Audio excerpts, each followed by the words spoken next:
Alexander సామ్రాజ్యానికి వచ్చి నన్నే పేరు పెట్టి పిలుస్తున్నావు.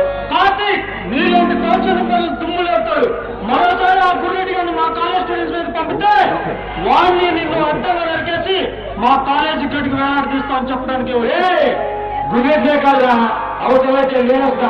అడగానికి ఉండేవాడురా, రౌడీవా, రాడికల్లా, విప్లవకారుడురా. ఆఫ్టర్ స్టూడెంట్వి బడికి వెళ్ళి కొంచెం చెప్పే పదాలు గంటాపాఠం చేసుకోక నాతో గంటాలో నీకెందుకురా? నీలాంటి రాక్షసులు పడతం పెట్టడానికి బాల్లో దిగిన సమరసింహమైన ఈ కార్తీక్, మీరు చేసిన పాపాలు చుట్టడానికి బయటకు పెట్టడానికి బరిలో దిగిన సమరసింహ ఈ కార్తీక్.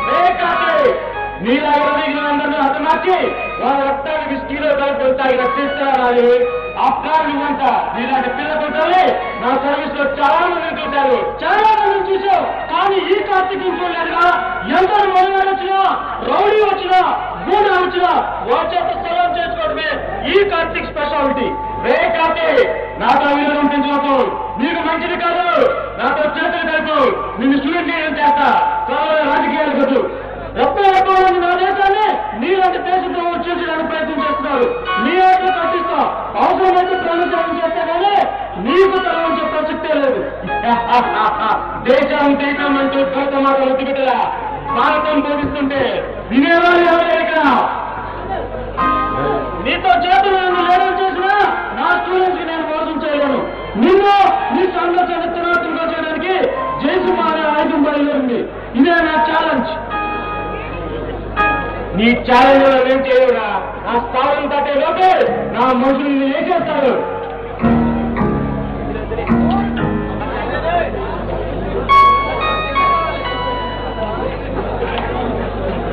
మిస్టర్ జయసింహ, నాతో పనిమని వచ్చినట్టున్నావు. మిస్టర్ జయసింహ, సింహాన్ని సింహాగా పేరు మార్చుకున్నంత మాత్రాన మర్చిపోతారని కలలు కంటున్నావా? మిస్టర్ జయసింహ, కలలు కంటున్నాను. ఎవరి కోసం కంటున్నాను? నన్ను నమ్ముకున్న నా ప్రజల కోసం కలలు కంటున్నాను. కులా కుమ్ములట్లో కొట్టుమిట్టాడుతున్న ఇలా జీవితంలో వెలుగులు నింపాలని కలలు కంటున్నాను. బెదిరించి పరానాయకుల దగ్గర డబ్బులు వసూలు చేస్తున్నామని స్టేషన్ లో మీద కంప్లైంట్ ఇచ్చారు. దానికి నీ సందేశం, నేనేమి ఎవరిని బెదిరించలేదు. రాజకీయ ముసుగులో నల్ల డబ్బు దోచుకున్న రాజకీయ నాయకుల దగ్గర నుంచి దోచుకుని కూటి కత్తి లేని పేద ప్రజలకు పంచుతున్నాను. అది తప్ప ఇన్స్పెక్టర్ విక్రమ్. అంతేకాని ప్రభుత్వం ఉంది, చేయించడానికి రాజకీయ నాయకులు మధ్యలో చట్టాన్ని చేతిలో తీసుకోవడం నేరమని నీకు తెలియదా? మా డాడీ ఎంతో నీతి నిజాయితీ ఫారెస్ట్ ఆఫీసర్ గా బతికాడు. అలాంటి తండ్రిని ఈ రౌడీ రాజకీయ నాయకులు చంపేశారు. ఆ రోజు ఎక్కడికి వెళ్ళింది మీ చట్టం, మీ న్యాయం, మీ ధర్మం? శివ, నువ్వు ఇలా అడ్డు వచ్చిన ప్రతి వారిని చంపుకుంటూ పోతే ఇక పోలీసుల మేం దేనికి? పోలీసులు రాజకీయ నాయకులకి కాపలా కాయటానికి, ఆ రాజకీయ నాయకుల ప్రాణాలు కాపాడటానికి. పోలీస్ స్టేషన్ కి ప్రజలు వచ్చే వాళ్ళకి న్యాయం జరిగేలా చూడాలి. పోలీసులు అంటే ప్రజలకి భయం పోవాలి. ఆ రోజున నీ మాట నేను వింటాను. అంటే పోలీసు వ్యవస్థ నీకు నమ్మకం లేదనమాట. నీ నమ్మకం తప్పని నేను రుజువు చేస్తాను. నువ్వు నాకు అది నిరూపించాలి అంటే ముందు ఆ బాసిరెడ్డి అలెగ్జాండర్ అరెస్ట్ చేసినా నీ మాట నిజమని నేను నమ్ముతా. ఎక్కడో వాటితో తప్పు జరగడం సహజం. అలానే టోటల్ పోలీసు వ్యవస్థనే అనుమానించడం మంచి పద్ధతి కాదు. ఇప్పటికైనా నీ మార్గాన్ని మారుస్తాను. ఈ మనుషుల్ని మారుస్తాను. కూటి కత్తిలని ఈ పేదవాళ్ళ కోసం ఉండటానికి ఇళ్ళు, తినడానికి తిండి, కట్టుకోవడానికి బట్ట దొరికేలా అవసరమైతే ఈ ప్రభుత్వంపై పోరాటం చేస్తాను. అప్పటివరకు ఈ సింహ ఎవరి మాట వినడు. సింహ, నువ్వు నీ తల్లిదండ్రుల చంపిన అంతకుల కోసం వేట ప్రారంభించావని నాకు తెలుసు. నీ తల్లిదండ్రుల చంపిన అంతకులను పట్టుకోవడానికి నన్ను సిబిఐ ఆఫీసర్ గా నియమించింది ఈ ప్రభుత్వం. నీలాంటి నీతి నిజాయితీగా ఆఫీసర్లు నుట్టికో కొట్టుకో ఒక్కనే ఉంటారు. వీళ్ళందరూ నీతిగా నిజాయితీగా ఉంటే ఆ రోజు నా తండ్రి చనిపోయి ఉండేవాడు కాదు. అందుకే నేను సింహాగా మారా.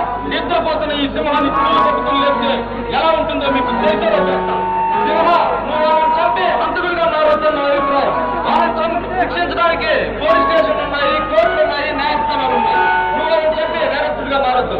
అంతకులు గూండాలకు ఉపయోగపడుతున్నారు మీ రాజకీయ నాయకులు, పోలీసులు. ప్రజలకి ఎక్కడ ఎవరో ఏమి విధంగా ఉపయోగపడలేదు. న్యాయం కోసం మీ దగ్గరికి వస్తే వాళ్ళని జైల్లో బంధిస్తున్నారు. ధర్మం కోసం మీ దగ్గరికి వస్తే వాళ్ళని అరెస్ట్ చేస్తున్నారు. ఇంకెక్కడ ఉంది న్యాయం, ధర్మం? ఏదో ప్రజలు ఈ న్యాయాన్ని, ధర్మాన్ని మర్చిపోయారు. విక్రమ్, సింహ, నువ్వు అడ్డు వచ్చిన ఆఫీసర్ వాళ్ళని చంపుకుంటూ పోతే చేతులు ముడుచుకొని కూర్చొని ఎవరూ లేరు. ఇప్పటికైనా నా మాట విని నీ మార్గాన్ని మార్చుకో. ఎప్పటికీ నా మార్గాన్ని మార్చుకోను. వస్తా విక్రమ్. ఏ కోసం ఎదురు చూస్తున్నట్లన్నా? నీకు అనవసరం, నాకు అవసరం. నీ అందం. అందరినీ ఎప్పుడు చూడని వాళ్ళగా ఏమిటచ్చు?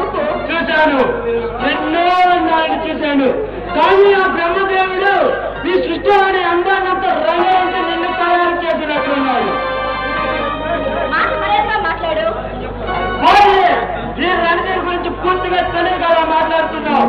నీ పొరుగులతో పండుగ చేసుకునే రసిక రాదు ఈ రణదేవి పిల్ల.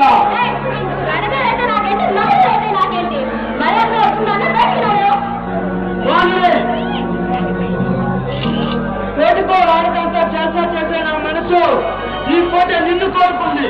ఏమిటాం? నీకు బాగా పిచ్చి పెట్టినట్టుంది. ముందు గడిచి బయటికి రాడు. నేను రాజకీయంలో మాకుండా ఉంటానంటే నువ్వు అనాలి. నా కంటుపట్టిన తర్వాత ఐశ్వర్యరాయైనా సుస్మితా సేన్ అయినా నా కోపంలో నేర్చుకోవాల్సింది. అలా అని అడగంటున్నావా? అది ఎవరికి జరగదు సరే. వాడి నీ ప్రేమ కోసం పరితపించే నన్ను నీ ప్రేమ దాసులు చేసుకో.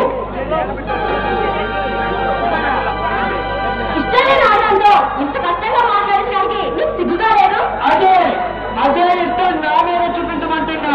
మాది నువ్వు నా దానివైతే నీ ప్రశాంత నిలయంలో మనిద్దరం ఏకత్వంగా జీవించవచ్చు.